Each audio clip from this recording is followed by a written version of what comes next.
Eron haqida gapirmoqchiman. Erondagi bir arxitektura namunasini ko'rsatmoqchiman. Bu obyekt o'zi tushunishlik uchun Eron juda katta pustoy joy hisoblanadi. Suvsizliroq o'lka hisoblanadi. Eronni Ganabad degan shahri bor. Bunaqa tekis cho'lli joyda g'alati obyekt ko'rib qoldim men. Bunaqa kraterlarni ko'rib qoldim. Bu kraterlar ketma-ket ketgan ekan, rosa ko'p. Nimaligi rosa qiziqdim. Keyin ozgina internetlab qarab tarixni o'rgansam, bular yer tagidagi suv liniyalari bor, o'zini o'sha yer tagida oqadigan katta kanal anhorlar bor.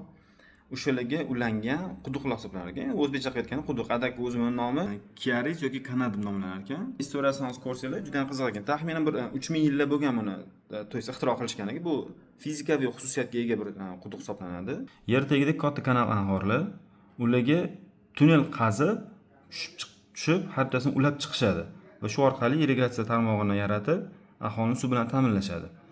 Mana shu har bitta quduq alohida kovlanib, 7 bitta quduqqa, to есть kanalga ulanib olishadi, asosiy sentrga. Bosim bilan tog'dan oqib kelayotgan suvlar bosim orqali ko'tarilib, birinchi quduq balandroqdan, ikkinchisi yer relyefiga qarab turib, bosimni evaziga ko'tarilib qoladi suvlar.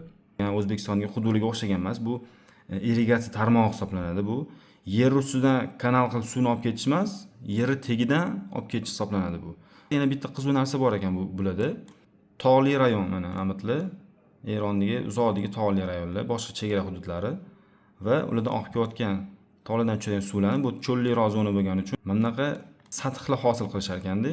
Shu sath ichiga suv to'planib qolar ekan. To есть mana bu suv ariq bo'lib oqib ketadi, lekin unumli bo'lish uchun, yerdan ko'proq foydalanish uchun, ko'proq suvni saqlab qolish uchun mana shunaqa to'siqlar ko'p hosil qilishar ekan. Bu to'siqlar qanchalik o'sha tepali tog'ga yaqinlashgan sari shunchalik ko'payib ketaverar ekan. Aholi yashaydigan punktda bo'lsa, mana bo'tlarda undan ham ko'p shu narsa. Va bular suv zaxirasi hisoblanadi bunaqa yechaykalar. Qisqasini aytganda, suvsizroq zonalarda tog'dan oqib ketgan suvni shunchaki yer tegi shindira olmaydi, undan ushlab qolib imkon qadar foydalanish. Suv kam bo'lgan mamlakatlarga qilinayotgan yechim hisoblanadi bu narsa.